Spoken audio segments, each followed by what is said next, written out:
Hello, Paper and Glam family. I'm Lisamarie, and if you are new, I'm so excited that you're here. This podcast is just notes from my journey to become the woman I want to be. That's the heart behind the title, the heart behind the content that I share. I hope what I share here from my own journey, you can use to collapse some time. So in the last episode, we were talking about courageous action, and the way that we handle courageous action is the difference between meeting our goals and not meeting our goals. So you might want to listen to the last episode if you haven't before you get to this one, but either way, you can catch up if you need to. No big deal. We're going to unpack it a little bit today. First, I was sharing in the last episode that the courageous action I had planned to take for the day was to get a bunch of new accounts set up for my mortgage and insurance and a bunch of stuff. And I thought that was going to be my courageous action. And what we were talking about, just to catch everyone up, is that every day you need to identify in your schedule the things that you have planned that take some courage, right? That's the heart behind courageous action. And I want to credit Sam Laura Brown for this term. She is like the Brene Brown of planning for perfectionists, or what we call in my community type awesome, which is basically when you take your perfectionist instincts and have them work with you and for you instead of against you, because I am what I used to call a recovering perfectionist, but then I turned it type awesome, which just sounds much more positive. So anyway, the way that we identify and handle this courageous action is so key. So every day when I sit down to look at the day that I've planned, I identify like what in my schedule is going to take some courage. And if it is too much courage, that will shut down your nervous system, right? So I thought the courageous action was going to be setting up all these accounts and making some calls to make some corrections on them. And what I hadn't even identified as courageous action was that I also had my first personal training session with my trainer.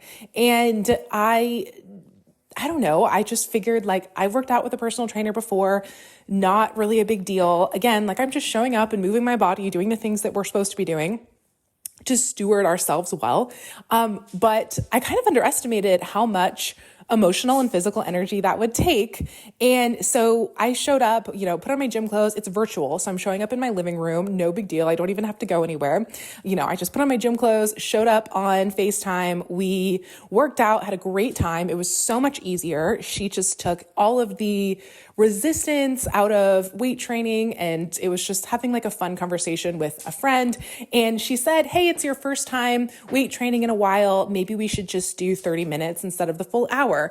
But me being type awesome was like, "Oh no, I definitely want to do the full hour. I want to get my money's worth." I like in my head signed up for a full hour. So we do a full hour. It was great. I didn't really feel anything until afterwards. I walked my dog Sunday, made lunch, and then it hit me. I was so tired, both like emotionally and physically. And I ended up taking a nap. And I text my trainer after. I'm like, "Oh my gosh, is it normal that I just took a nap in the middle of the afternoon?" I've worked really hard on my health the last year. So it's very rare for me to take a nap. And she's like, "No, that's totally normal. That's why I told you maybe we should only do 30 minutes so you'd have lots of energy left for your day." But you talk about hiring an expert and then not listening to said expert, right? Who's done that before? That was my courageous action for the day, but I hadn't identified it in my schedule as courageous action. So when I didn't take the courageous action I had planned to take, I was starting to go into productivity guilt mode. And when we're working from a place of guilt, that does not serve us. When you feel good, you do good. And I think sometimes in our brain, we think like, oh, if we just tell ourselves how bad we are or how we're misbehaving or how we're not lining up with the women we want to be or our self-concept, that will help us to move forward, right? And we know that's not true. When you feel good, you do good. So you want to feel as good as possible. And productivity guilt does not help you feel as good as possible.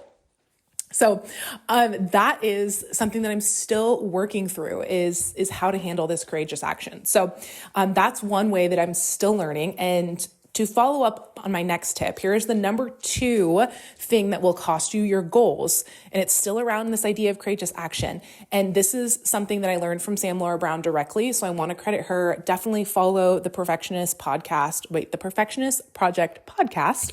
And she talks about how never schedule anything directly after you've taken courageous action. So never schedule another courageous action for right after you have scheduled a courageous action. And I made that mistake yesterday. So I worked out with my trainer. I was going to make some lunch. And then right after that, I was going to go into what I thought was my courageous action. And that was just a little bit too much. My body literally shut down. Like I talked about yesterday's episode for me, in the last episode for you, I told you, you've done it. You've scheduled too much creative action when your body literally rejects it. So that's exactly what happened to me yesterday. So once you've identified your courageous action that you've planned for the day, the thing that's going to move you forward into your goals, it usually includes some vulnerability. It usually includes something that you're going to have to overcome yourself a little bit, overcome your fears on the way to your dreams, on the way to becoming the woman you want to be. So when you see that in your schedule, do not schedule like a quick break, right? A quick lunch, and then like get right back after it to do the next courageous thing. So if you do need to schedule multiple courageous things, sometimes that's life, but ideally give yourself, your nervous system, your body, a chance to regroup before you go on to the next thing. So maybe after your courageous action, you schedule if you can, an hour lunch break and some time to just let your brain unfurl. So one nerdy thing that I do every afternoon after lunch, I get up at 5. So lunch is, 12. So by that time, I've kind of been at it for quite a while. So for me, what's really helpful is after lunch, I put on an audiobook and I play a puzzle game on my laptop, and it just lets my brain unwind. It's fun. It's something to do with my hands. It's kind of challenging, but like, obviously who cares? I'm doing a puzzle. Like I'm not looking for a certain outcome, and I just listen to an audiobook and relax and play a puzzle game. And it is such a life-giving routine. I also will do that at night sometimes when I am tempted to emotionally eat or sit down in front of the computer, or excuse me, the TV to watch something. And I know if I'm going to tempted to like snack, I will just put on a book, fire up my little puzzle game, and it just kind of keeps my hands and my brain busy. And that routine has been so life-giving for me. So that's another little hot take for you if you're someone who is working on overcoming emotional eating or anything around there. I spent like the last year kind of unpacking that and doing the cell core cleanse, which I'm still on, which is completely life-changing. If you want to learn more about it, cellcore.com. I'll link it below in the episode. I try to link everything I mentioned in the episode. I've gotten rid of a lot of the pathogens and parasites and things in my body that were sabotaging my goals, unbeknownst to me. I'm also reading an amazing book. I'm almost finished with it. This is what I'm listening to right now. This is Your Brain on Parasites. So if you want to nerd out and learn more about the patterns in your brain that will trigger with any sort of pathogens, which we all have them. It's just not something that is normally talked about because it's not very glamorous. But if you are alive, you have pathogens. It's actually, the book says that we have more cells that are not us, that are other organisms, than we actually do have cells on our body that are quote unquote us. There's another good book about this called I Contain Multitudes. But anyway, I digress. So, I love being able to just have that little break for my nervous system to calm down after doing something courageous. And I think that when you embrace that, instead of maybe if you beat yourself up for taking breaks or like feeling like you should be doing more, giving yourself like an hour to regroup and just do something fun and light will really help you get the progress that you're looking for in your goals. There's a saying that I love that I'm sure you've all heard me say, if you've been around me at all, is that we have to slow down to speed up. And the reason that we don't reach our goal is because we're trying to go too fast, right? When I ever am trying to go too fast, it costs me time. It actually makes things take longer. So it's very counterintuitive. But once I start employing that in various different ways, that it always nets me the growth that I'm looking for. So recap every day when I'm planning my day, and I would suggest you plan your day, is we talked about this in the last episode, but I like to do an hour of what I call inspired action. So whatever I am literally inspired to do in the moment, I don't overthink it. I go for it. I trust that instinct. Great book on that is Big Magic by Elizabeth Gilbert. Love that book. Must read for any creative. Also, right now I'm reading The Artisan's Soul, which is also amazing. It's by my old pastor from LA, Erwin McManus.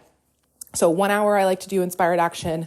I like to plan for 1 hour of courageous action. That's something that's usually new, something that I'm adding into my life that helps me meet my goals. And then after that, I like to schedule a 1 hour break just for nervous system reset.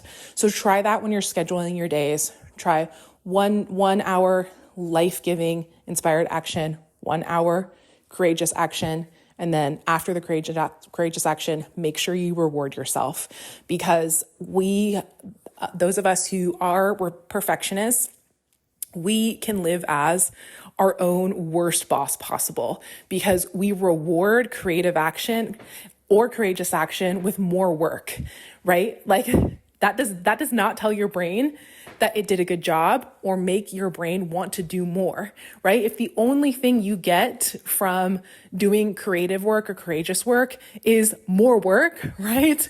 That's not training your brain to do that creative or courageous work. That's training your brain to do the opposite. And so it thinks, hey, I'm not going to get a break if I complete this schedule, so I'm just going to go ahead and take the break now.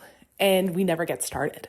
And that has been such an unlock for me, such a just identification of something that had been sabotaging all of my goals. And when we make ease our metric of success, that's when everything locks, right? Ease and freedom. When things feel airy and expansive, you know you're home. You know you've nailed it. When things feel constrictive, when things feel difficult, like we're running up the hill with a 100-pound pack on our back, that's when you know you're on the wrong path. So go in the direction of the ease. And for me, with listening to Sam Laura Brown's podcast, she was talking about, when she talks about courageous action, she's usually talking about the things we'd all consider courageous action, like starting the business, starting the podcast, doing the work that is hard because you're showing up and being seen. But I thought to myself, wow, I'm kind of a weirdo because I don't actually struggle with getting those things started. I've started 4 businesses. I would love for you to join me in any of them. They'll all be linked below. 3 membership communities in a shop, YouTube channel, podcast. I don't struggle with the things that I know were creative, courageous action, both. I struggle with the things that I'm not identifying in that way.